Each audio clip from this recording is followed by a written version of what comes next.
Deep fry ಆಗಿರುವಂಥ baby corn manchurian ತಿನ್ನೋಕ್ಕೆ unhealthy ಅನಿಸಿದ್ರೆ ಈ ರೆಸಿಪಿನ ಒಂದು ಸಾರಿ ಟ್ರೈ ಮಾಡಿ. ತುಂಬಾ ಸಖತ್ತಾಗಿರುತ್ತೆ.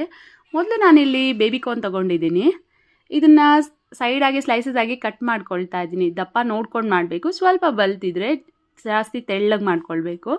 ಇಲ್ಲ ಮೀಡಿಯಮ್ ಆಗಿದ್ರೆ ಈ ರೀತಿ ಮೀಡಿಯಮಾಗಿ ಕಟ್ ಮಾಡಿಕೊಂಡು ಚೆನ್ನಾಗಿ ತೊಳ್ಕೊಬೇಕು. ಇದನ್ನು ನೀರಿಗೆ ಸ್ವಲ್ಪ ಸಾಲ್ಟ್ ಹಾಕ್ಕೊಂಡು ಚೆನ್ನಾಗಿ ತೊಳ್ಕೊಂಡು ನಂತರ ಸ್ಟವ್ ಮೇಲೆ ಒಂದು ಪಾತ್ರೆ ಇಟ್ಕೊಂಡು 1 ಗ್ಲಾಸಷ್ಟು ನೀರು ಹಾಕ್ಕೊಂಡು ಅದು ಬೇಯಲಿಕ್ಕೆ ರುಚಿಗೆ ತಕ್ಕಷ್ಟು ಉಪ್ಪು ಹಾಕ್ಕೊಂಡು ಚೆನ್ನಾಗಿ ಬೇಯಿಸ್ಕೊಳ್ಬೇಕು. ಇದನ್ನು ಹಾಕ್ಕೊಂಡು ಜಸ್ಟ್ ಒಂದು 5 ರಿಂದ 8 ನಿಮಿಷ ಬೇಯಿಸ್ಕೊಂಡ್ರೆ ಸಾಕು.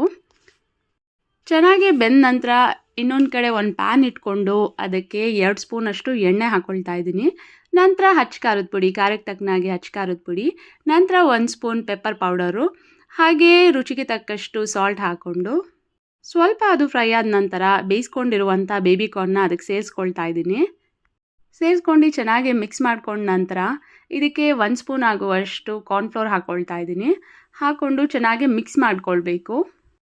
ನೀರು ಹಾಕ್ಕೊಳ್ದೇಲೆ ಡ್ರೈ ಆಗಿ ಫ್ರೈ ಮಾಡಿಕೊಂಡು ಲಿಡ್ ಕ್ಲೋಸ್ ಮಾಡಿ ಜಸ್ಟ್ ಒಂದು 5 ಮಿನಿಟ್ಸ್ ಬಿಟ್ಟರೆ ಚೆನ್ನಾಗಿ ಬೆಂದಿರುತ್ತೆ.